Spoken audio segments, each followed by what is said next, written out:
चिता और चिंता में केवल एक बिंदु का ही फर्क होता है, लेकिन चिता निर्जीव को जलाती है और चिंता जीवित को जलाती है।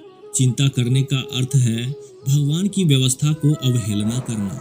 भगवान जो करेंगे अच्छा ही करेंगे। चिंता और तनाव में इंसान सिर्फ तभी होता है जब वह खुद के लिए कम और दूसरों के लिए ज्यादा जीता है। ध्यान रखना कि अगर जीवन में चिंता करोगे तो भटकते रह जाओगे, अगर चिंतन करोगे तो भटके हुए इंसान को भी रास्ता दिखा पाओगे। आपके बुद्धि और अनुभव किसी की भी ताकत आपसे छीन नहीं सकती। कुदरत सबको हीरा ही बनाता है, बस जो घिसता है वही चमकता है। अपनी ऊर्जा को चिंता करने में खत्म करने से बेहतर है कि हम उसे समाधान ढूंढने में उपयोग करें। सुबह से शाम तक काम करके आदमी उतना नहीं थकता है जितना कि 1 घंटे में चिंता करके थक जाता है। जो भाग्य में लिखा है वह कहीं से भी भाग कर आएगा, और जो भाग्य में नहीं लिखा है वह आकर भी भाग जाएगा। फिर चिंता किस बात की? आप केवल अपना कर्म करते रहिए। याद रखना, बीते कल का अफसोस और आने वाले कल की चिंता 2 ऐसे चोर हैं जो हमारे आज की खूबसूरती चुरा लेती है।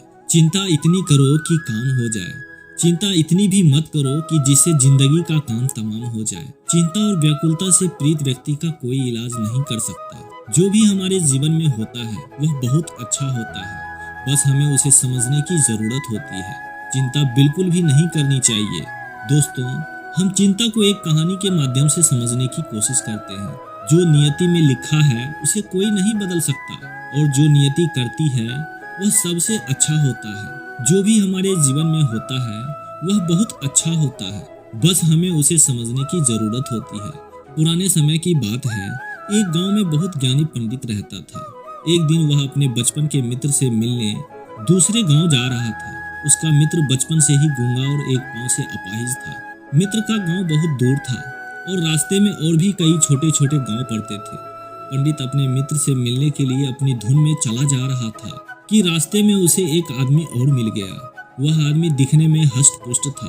फिर वह आदमी पंडित के साथ साथ चलने लगा। ये देखकर पंडित सोचा कि चलो अच्छा हुआ, साथ साथ चलने से सफर जल्दी कट जाएगा। चलते चलते पंडित ने उस आदमी से उसका नाम पूछा तो उस आदमी ने अपना नाम महाकाल बताया। यह सुनकर पंडित को थोड़ा अजीब तो लगा ही। उसके नाम के विषय में पूछना ज्यादा उचित नहीं समझा। फिर धीरे धीरे दोनों साथ चलते रहे। तभी रास्ते में एक गांव आया तो महाकाल ने पंडित से कहा, मित्र तुम आगे चलो, मुझे इस गांव में एक संदेश देना है, मैं तुमसे आगे मिलता हूँ। ये सुनकर पंडित ने कहा ठीक है, और पंडित आगे की ओर चल पड़ा। तभी उस गांव में खबर फैली कि एक आदमी को भैंसे ने मार दिया, और जैसे ही आदमी को मारा तो ठीक थोड़ी देर बाद महाकाल वापस पंडित के पास आ गए। फिर दोनों साथ साथ चलने लगे और चलते चलते दोनों एक दूसरे गांव में पहुंच जाते हैं। उस गांव में एक छोटा सा मंदिर बना हुआ था और उस मंदिर में ठहरने की व्यवस्था भी अच्छी खासी थी। पंडित के मित्र का गांव बहुत दूर था और रात भी होने वाली थी, तो पंडित ने महाकाल से कहा, अभी रात्रि होने वाली है और पूरा दिन चलते चलते थकान सी होने लगी है और भूख भी लग गई है, तो हम ऐसा करते हैं, आज हम यहाँ पर रुक जाते हैं और आराम करते हैं। सुबह होकर आराम से आगे का सफर तय करेंगे। पंडित की बात सुनकर महाकाल ने कहा, ठीक है, मुझे भी इस गांव में किसी को जरूरी सामान देना है। महाकाल पंडित से कहता है, तुम खाना खा लो और आराम करो, मैं बाद में आकर खा लूंगा। इतना कहकर महाकाल वहां से चल दिया। लेकिन उसके जाते ही उस गांव में धुआं ही धुआं दिखाई दिया और देखते ही देखते पूरा गांव में आग लग गया। यह देखकर पंडित को बड़ा आश्चर्य हुआ और उसने सोचा, जहाँ भी ये महाकाल जाता है वहाँ कोई ना कोई अनहोनी हो ही जाती है, कुछ ना कुछ गड़बड़ है। वह इतना सोच ही रहा था कि तभी महाकाल वापस पंडित के पास आ गया। लेकिन पंडित ने रात्रि में महाकाल से इसके बारे में कोई जिक्र नहीं किया। सुबह होने पर दोनों अपनी अपनी मंजिल की ओर चल पड़े। कुछ ही दूरी में एक गांव आया तो महाकाल ने पंडित से कहा कि आप आगे चलते जाइए, मैं कुछ देर बाद आपसे मिलता हूँ, गांव में जरूरी काम है, मैं काम खत्म करके आपसे मिलता हूँ। ये कहकर महाकाल वहाँ से चला गया। लेकिन इस बार पंडित आगे नहीं बढ़े बल्कि वहीं खड़े होकर महाकाल को देखते रहे कि आखिर ये महाकाल जाता कहाँ है और क्या करता है। तभी लोगों के रोने की आवाज आने लगी कि किसी आदमी को सांप ने काट लिया और वह आदमी मर गया। और फिर ठीक उसी समय महाकाल फिर से पंडित के पास पहुंच जाता है। लेकिन पंडित को इस बार सहन नहीं हुआ और उसने महाकाल से पूछ ही लिया कि तुम जिस भी गांव में जाते हो वहाँ कोई ना कोई अनहोनी हो जाती है। क्या तुम मुझे बता सकते हो ऐसा क्यों होता है?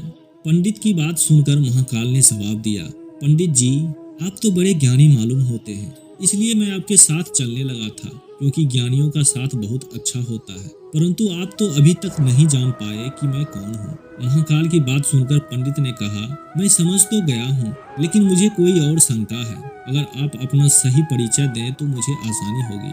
पंडित की बात सुनकर महाकाल ने जवाब दिया, और यमराज की आज्ञा के अनुसार लोगों की प्राण हरता हूँ जिनकी आयु पूर्ण हो गई है। पंडित को पहले से ही महाकाल पर शंका थी, पर महाकाल की बात को सुनकर पंडित घबरा गया। लेकिन फिर उसने हिम्मत करके पूछा कि अगर ऐसी बात है और अगर तुम सच में यमदूत हो तो बताओ अगली मृत्यु किसकी होगी। पंडित की बात सुनकर यमदूत ने जवाब दिया कि अगली मृत्यु तुम्हारे मित्र की होगी, जिससे तुम मिलने के लिए जा रहे हो। उसकी मृत्यु का कारण भी तुम ही बनोगे। महाकाल के मुंह से यह बात सुनकर पंडित चौंक गया और सोच में पड़ गया कि यदि वास्तव में यह महाकाल यमदूत हुआ और इसकी बात सच हुई तो मैं अपने बचपन के घनिष्ठ मित्र के मृत्यु का कारण बन जाऊंगा। इसलिए अच्छा यही होगा कि मैं उससे मिलने ही ना जाऊं। कम से कम मैं उसकी मृत्यु का कारण तो नहीं बनूंगा। पंडित यह सब अपने मन में सोच ही रहा था कि तभी महाकाल ने कहा, तुम जो भी सोच रहे हो वह मुझे पता है। अगर तुम अपने मित्र से मिलने नहीं जाओगे तो नियति नहीं बदलेगी। तुम्हारे मित्र की मृत्यु निश्चित है और वह कुछ ही क्षणों में घटित होने वाली है। महाकाल की ऐसी बातों को सुनकर पंडित को बड़ा झटका लगा, क्योंकि महाकाल ने उसके मन की बात जान ली थी, जो एक साधारण व्यक्ति के लिए असंभव है। अब तो पंडित को महाकाल पर पूरा विश्वास हो गया था कि वह सचमुच में एक यमदूत है। अब पंडित अपने मित्र की मृत्यु का कारण नहीं बनना चाहता था, इसलिए वह वापस घर की तरफ जाने का विचार करता है। और जैसे ही वह पीछे की ओर मुड़ता है, अपने गांव की तरफ जाने लगता है, तो काफी दूर चलने के बाद जब वह पीछे मुड़ता है तो देखता है कि उसका मित्र तेजी से उसकी तरफ आ रहा है और उसका मित्र उसे देखकर काफी प्रसन्न लगता है। अपने मित्र की आने की गति को देखकर पंडित को ऐसा लगा जैसे उसका मित्र काफी समय से उसके पीछे पीछे आ रहा था, लेकिन वह बचपन से गूंगा था और एक पैर से अपाहिज भी था। इसलिए वह ना तो पंडित के पास पहुंच पा रहा था और ना ही उसे आवाज देकर रोक पा रहा था। लेकिन वह जैसे ही पंडित के पास पहुंचा तो अचानक उसकी मृत्यु हो गई। यह देखकर पंडित हक्का बक्का रह गया और पंडित महाकाल की ओर देखने लगा, जैसे कि वह पूछना चाह रहा है कि ये कैसे हो गया। पंडित के हाव भाव देखकर महाकाल पंडित के मन की बात समझ गया और बोला, तुम्हारा मित्र पिछले गांव से ही तुम्हारे पीछे आ रहा था, लेकिन वह अपाहिज और गूंगा होने के कारण तुम तक नहीं पहुंच सका। उसने अपनी पूरी ताकत लगाकर तुम तक पहुंचने की कोशिश की, लेकिन बुढ़ापे में बचपन जैसी ताकत कहाँ। इसलिए हृदयाघात के कारण तुम्हारे मित्र की मृत्यु हो गई, क्योंकि वह तुमसे मिलने के लिए तुम्हारे पीछे भागा जा रहा था। उसने अपनी सीमाओं को लांघा। तुम अपने मित्र के मृत्यु का कारण तुम ही बने। महाकाल की बात सुनकर अब तो पंडित को और भी ज्यादा यकीन हो गया कि महाकाल एक यमदूत है और इसका कार्य जीव के प्राण हरना है। पंडित ज्ञानी था, इसलिए जानता था कि मृत्यु पर किसी का वश नहीं चलता। एक न एक दिन सभी को मरना है। यही सोचकर अपने आप को संभाल लिया। लेकिन अचानक पंडित के मन में अपनी मृत्यु के बारे में जानने की इच्छा हुई, तो उसने महाकाल से कहा, जब मृत्यु मेरे मित्र के होने वाली थी तो आप शुरू से मेरे साथ क्यों चल रहे थे? पंडित की बात सुनकर महाकाल ने कहा कि मैं तो सभी के साथ चलता हूँ और हर क्षण चलते रहता हूँ, किंतु लोग मुझे पहचान नहीं पाते, क्योंकि लोगों के पास अपनी समस्याओं के अलावा किसी और समस्या के बारे में सोचने और समझने की समय नहीं होती। महाकाल की बात सुनकर पंडित ने कहा, क्या तुम मेरे मृत्यु के बारे में बता सकते हो?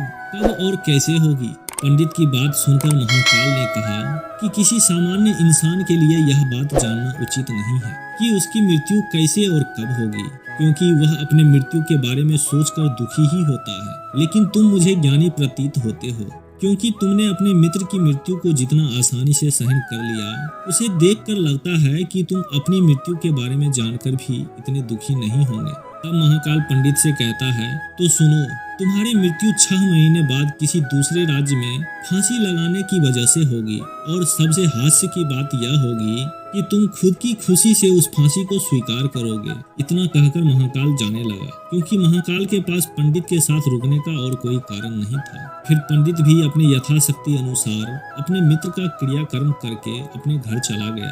लेकिन कोई भी व्यक्ति कितना भी ज्ञानी क्यों ना हो, अपनी मृत्यु के बारे में जानकर दुखी जरूर होता है और मृत्यु से बचने के लिए कोई ना कोई उपाय जरूर करता है। पंडित ने भी मृत्यु से बचने के लिए कुछ उपाय किया। पंडित बहुत विद्वान था और उसकी ख्याति उसके गांव में दूर दूर तक फैली थी और राज्य के राजा से भली भांति परिचित थे। तो पंडित ने सोचा, राजा के पास तो कई ज्ञानी मंत्री होते हैं, मेरी मृत्यु से संबंधित कोई ना कोई हल अवश्य निकाल ही लेंगे। यही सोचकर पंडित राज दरबार में पहुंच गया और राजा को सारी बात बता दी।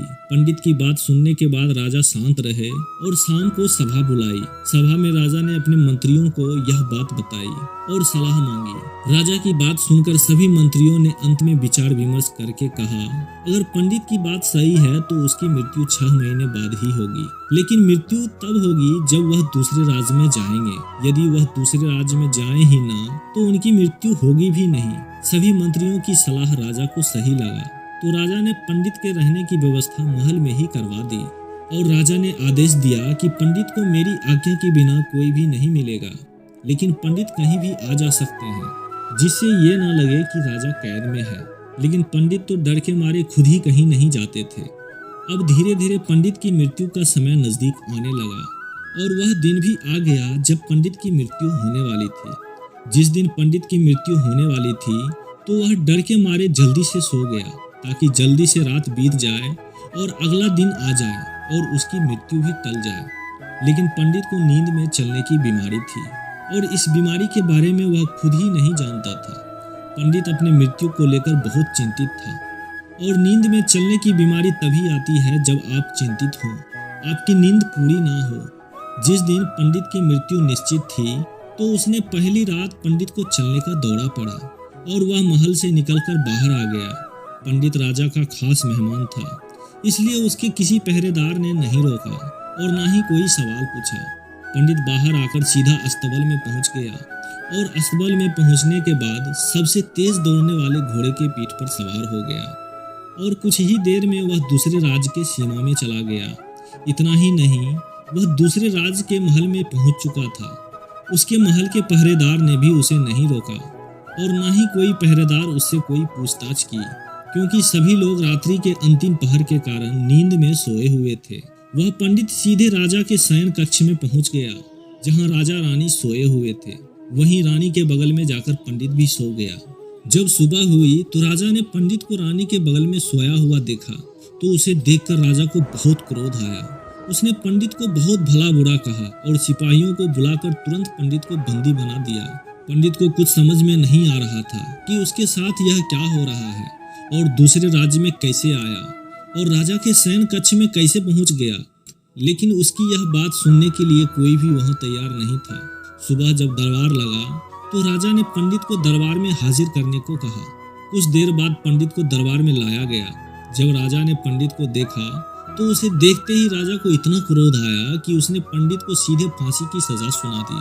फांसी की सजा सुनते ही पंडित कांप गया। उसका पूरा शरीर थर-थर कांपने लगा, लेकिन उसने फिर कुछ हिम्मत करके राजा से कहा कि मैं नहीं जानता कि मैं आपके राजमहल में कैसे आया। मुझे तो ये भी नहीं पता कि मैं आपके शयन कक्ष में कैसे पहुंचा और मुझे आपके राज्य के पहरेदार ने क्यों नहीं रोका। लेकिन मैं इतना जरूर जानता हूँ कि आज मेरी मृत्यु का दिन है और मेरी मृत्यु होने भी जा रही है। पंडित के मुंह से ऐसी बातें सुनकर राजा को थोड़ा अटपटा लगा, लेकिन फिर राजा ने पंडित से कहा, तुम्हें कैसे पता कि आज तुम्हारी मृत्यु होने वाली है? आखिर तुम क्या कहना चाहते हो? राजा की बात सुनकर पंडित ने राजा को पिछले 6 महीने से हुई सारी कहानी बता दी और कहा, महाराज मेरा क्या, किसी भी सामान्य व्यक्ति का इतना साहस नहीं कि वह राजा के शयन कक्ष में जाकर राजा की उपस्थिति में रानी के बगल में जाकर सो जाए। पंडित की ऐसी बात सुनकर राजा को उस पर बिल्कुल भी विश्वास नहीं हो रहा था। तो फिर ऐसा भी हो सकता था कि पंडित अपने मृत्यु से बचने के लिए महाकाल और अपनी भविष्यवाणी का बहाना कर रहा हो। लेकिन फिर राजा ने पंडित की कही बात का पता लगाने का निर्णय किया। राजा ने पंडित से कहा, यदि तुम्हारी बात सत्य हुई और आज तुम्हारी मृत्यु का दिन हुआ जैसा कि महाकाल तुमसे कहा था, तो मैं तुम्हारी मृत्यु का कारण नहीं बनूंगा। लेकिन अगर तुम्हारी बात झूठ निकली तो निश्चित ही आज तुम्हारी मृत्यु का दिन होगा और मैं तुम्हारे मृत्यु का कारण भी मैं ही बनूंगा। फिर राजा ने इस बात की सत्यता का पता लगाने के लिए पड़ोसी राजा के पास अपने विश्वास पात्र सैनिकों को भेजा, क्योंकि पड़ोसी राज्य का राजा उसका बहुत अच्छा मित्र था। राजा ने अपने सैनिक को एक पत्र देकर पड़ोसी राज्य के राजा के पास सत्यता का प्रमाण मांगने भेजा। सैनिक पत्र को लेकर पड़ोसी राज्य के राजा के पास गया और शाम होने तक प्रमाण लेकर वापस लौट आया। सैनिकों ने आकर महाराज को बताया कि महाराज, पंडित जो भी कह रहा है वह बिल्कुल सत्य कह रहा है। दूसरे राज्य के राजा ने पंडित के रहने के लिए अपने महल में ही पूरी व्यवस्था कर रखी थी और पिछले 6 महीने से पंडित राजा का खास मेहमान था। कल अंतिम बार राजा उसके कक्ष में मिले थे और इसके बाद पंडित इस राज्य में राजा के पास कैसे पहुंचा, इस बात की जानकारी किसी को नहीं है। इसलिए उस राज्य के राजा के अनुसार इस पंडित को फांसी देना उचित नहीं है। सैनिक की बात सुनकर राजा के सामने एक नई समस्या आ गई, क्योंकि उसने बिना कुछ जाने समझे पंडित को फांसी की सजा सुना दी थी। इसलिए अगर पंडित को फांसी की सजा ना दी जाए तो राजा के कथन का अपमान हो जाएगा, और यदि पंडित को फांसी दे दी जाए तो पंडित की बिना कारण मृत्यु हो जाएगी। राजा को समझ में नहीं आ रहा था कि वह क्या करे। राजा बहुत परेशान हो चुका था। तब राजा ने अपने सभी मंत्रियों से इस बात पर सुझाव मांगा। तब सभी मंत्रियों ने एक सुझाव दिया कि महाराज, पंडित को एक कच्चे सूत से फांसी दी जाए। इससे आपके कथन का अपमान भी रह जाएगा और कच्चे सूत के धागे से पंडित को फांसी भी नहीं लगेगी और उसके प्राण भी बच जाएंगे। सभी मंत्रियों का सुझाव राजा को भी अच्छा लगा। उसने ऐसा ही आदेश दे दिया। पंडित के लिए कच्चे सूत के धागे का फांसी का फंदा बनाया गया और नियम के अनुसार पंडित को फांसी पर चढ़ाया जाने लगा कि ना तो पंडित मरेगा और ना ही राजा का कथन झूठा जाएगा। राजा का ऐसा आदेश सुनकर पंडित को भी विश्वास था कि इस सूत से उसकी मृत्यु तो नहीं होगी, इसलिए वह खुशी खुशी फांसी पर चढ़ने को तैयार हो गया था। लेकिन जैसे ही पंडित को फांसी दी गई, सूत का धागा टूट गया। लेकिन टूटने से पहले उसने अपना काम कर दिया। पंडित के गले की नस सूत के धागे से कट चुके थे। पंडित जमीन पर पड़ा पड़ा तड़प रहा था। हर धड़कन के साथ उसके गले से खून की फुहार निकल रही थी और देखते ही देखते पूरा शरीर शांत हो गया। सभी लोग यह देखकर आश्चर्यचकित रह गए और पंडित को मरता देखते रहे। किसी को विश्वास नहीं हो रहा था कि इस कमजोर धागे से भी किसी की मृत्यु हो सकती है, लेकिन घटना घट चुकी थी। नियति ने अपना काम कर दिया था। राजा को भी यह देखकर बहुत आश्चर्य हुआ कि इतने कमजोर धागे से किसी की मृत्यु कैसे हो सकती है। आखिरकार महाकाल की बात सच साबित हो ही गई। राजा ने पंडित को बचाने का बहुत प्रयास किया था, लेकिन आज उसकी मृत्यु होनी थी तो उसे राजा भी नहीं टाल सका। दोस्तों, जो होना है वह होकर ही रहता है। हम चाहे जितनी भी सावधानी बरत लें, चाहे कितनी भी उपाय कर लें, लेकिन हर घटना और घटना की पूरी प्रणाली पहले से ही तय होती है। इसलिए हमें अतीत और भविष्य की चिंता किए बिना वर्तमान में जीना चाहिए। यदि पंडित महाकाल से अपनी मृत्यु के बारे में नहीं पूछता तो वह 6 महीने तक राजा के पास कैदी की तरह जीवन नहीं जीता और ना ही 6 महीने तक डर डर कर जीता, बल्कि वह अपने जीवन के 6 महीने बहुत अच्छे तरीके से जीता। इसलिए जो भी होता है वह भगवान की मर्जी से होता है। हमें हमेशा भगवान के ऊपर भरोसा करके अपना कर्तव्य निभाना चाहिए और हमेशा खुशी के साथ अपना जीवन जीना चाहिए। यही जीवन का सबसे बड़ा रहस्य है। दुखी होकर चिंता करने से हमें दुख ही प्राप्त होता है, क्योंकि चिंता करने से या दुखी होने से नियति का नियम नहीं बदलेगा। नियति तो अपना काम करेगी ही। इसलिए आप भी अपना कर्म कीजिए और हर पल का आनंद लीजिए। आपको जो भी मिला है, जैसे भी मिला है, आप उसमें खुश रहिए। सबको जीवन एक ही बार मिलता है, इसलिए अपने जीवन का आनंद उठाना चाहिए। भगवान श्री कृष्ण कहते हैं, ना तो अतीत के लिए पश्चाताप करो और ना ही भविष्य के लिए चिंता करो। बस आज में जियो और इसी क्षण में जियो। बस यही एक तरीका है खुद को सभी चिंताओं से मुक्त रखने का, जिनके परिणाम तुम्हारे हाथ में नहीं है। तो दोस्तों, आज के लिए बस इतना ही। फिर मिलते हैं अगली वीडियो में। स्वस्थ रहें, सीखते रहें। जय श्री कृष्ण।